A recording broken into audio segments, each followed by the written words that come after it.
I salute this move of the DepEd to promote this K+12 program.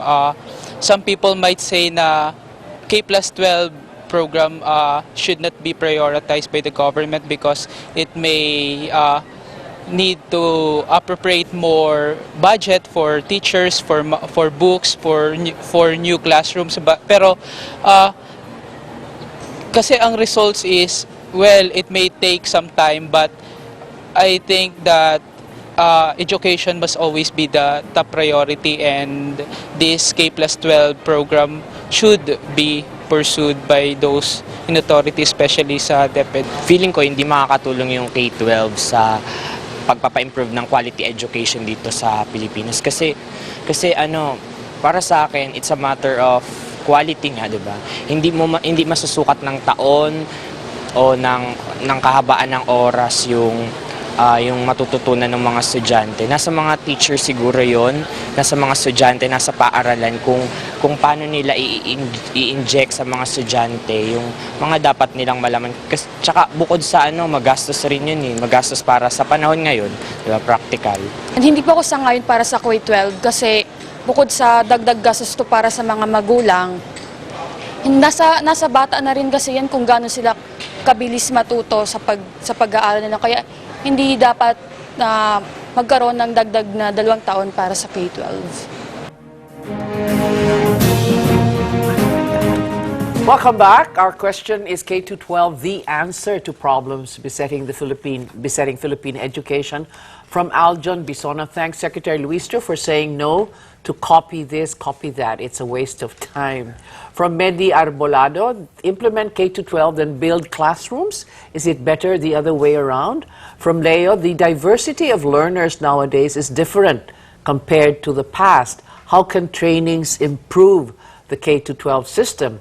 From Nico Narvacan, I think K-12 will take our education system to a higher level. All we have to do is to cooperate and be optimistic about it. From SP, Lucena, no to K-12, pangmayaman lang yan. Sa bagay pambaba ng populasyon, magastos. Okay, what was I asking you? What is, in your experience as an educator in La Salle, as you were even growing up, what is that thing that is instilled in the mind of a student that makes him want to go and learn and really become someone as he grows up?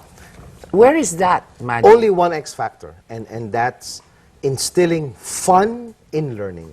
Fun, F-U-N. F-U-N. It's more fun also in the school. It's more fun in the Philippines. It's more fun in the school. Why? In fact, Tina, I met with our regional directors and our teachers, our trainers, and I told them June 4 is the first day of class. I want you all to be on school uniform, and anyone who's not smiling is out of uniform. I meant that, and I was very serious about it. School, the students become engaged when they are with a teacher who has fun teaching her students, his students, about lesson, who's excited and dynamic about it. There is no question about that. In our kinder classrooms, I told our partners, please bring in toys, stuffed toys, all types of things that will make our kinder students enjoy going to school. You can have a teacher with very minimal resources, but when she is excited about what I will teach my students today, that catches fire with the students themselves. So, in the new curriculum, that's what we're trying to emphasize. That we don't have to be too bookish. You don't have to look at the content only. We want teachers to be so excited that they can teach science pala in the kitchen, or under a mango tree, because there are a lot of living things there. We don't have to bring them to a laboratory. So these are the stuff that we want to embed in the K-12 curriculum. But the teacher here is at the center of the innovation and the reform. What do the parents now have to do?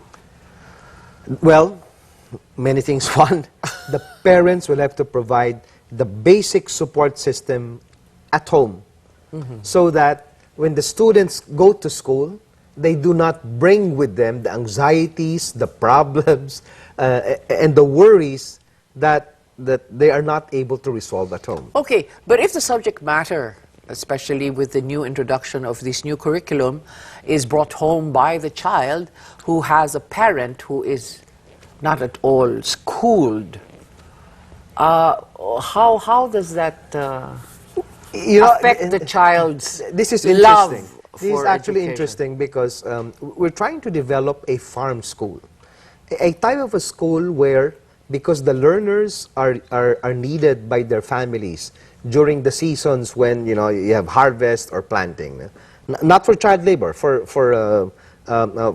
really as an extra help. No? We recognize that absenteeism is one of the main causes for Yes. that. Then I said, as modeled by some of our schools, we don't have to have a very rigid school calendar.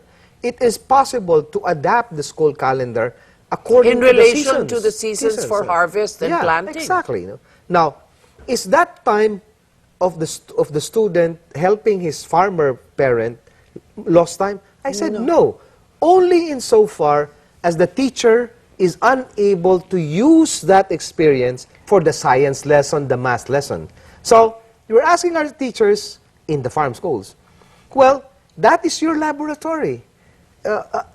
Bring in, as an assignment, ask them to count the number of palay seeds that sprouted and those that did not. That will be your statistical report. And as they do that, they will be, the dependents of the farmers will be forced to ask their parents who were not schooled. Tatay, bakit ganito po, hindi ito tumubo? They have wisdom that they can teach our students that they cannot find in a textbook. That is true, because my friends now who grew up in farms and they're now educated, they go to the best schools here in Manila, they remember very distinctly the learnings of that experience in the farm with their dad, who was a farmer. The problem with the traditional curriculum is we've always stereotyped the farmer. Anybody who's unschooled has nothing to teach me. So we've never gone to them. One of my trips several weeks back is in Ifugao, in Sagada, for example. And what we're trying to do is to make sure that the indigenous wisdom is also passed on to the next generation. And the barrier that, well, this is not official knowledge or it's not in the books. No, it's not. It should be transcended. No? We have to begin looking at the communities around us, even indigenous peoples, our elders, even unschooled ones, as also sources of knowledge for our students. You will not be held accountable for laying down the K-12 at these early stages and implementing it to any congressional... Well, I invite those who have questions about how exactly this will roll out. What we're doing now in terms of renewing, revising the curriculum is something the department should be doing at regular intervals. No? We are not adding yet those 2 years, which would need congressional a bill. No? Who is the author of the bill from the House? We have two. One in Congress, that's the Speaker, and the Chairman of Education is Congressman Escudero. In the Senate, that's Senator Angaro, who's also the Chairman of plus various colleagues. No? So there are two versions of it. We would need somehow to kind of harmonize them. But in fact, I've attended at least one hearing in the House of Representatives on the K-12. We would have one in the Senate soon. So it is no longer the Education Act of 19... Well, that is still That the will still basis be- until the new law supersedes that. So, last words, brother. What do you see in the first 2 years of the implementation of the results of the training that you will provide? A lot of hard work. Teachers will be ready to actually go through summer trainings regularly. We should be doing this, every summer, and not only for those who will be doing the grade 2 and grade 8, but also for the other year levels. So there is no opportunity for you to review performances of teachers and Well- how they are actually learning from this new training we will be doing a monitoring of the grade 1 and grade 7, a more focused type of monitoring, because that's the first year rollout. No?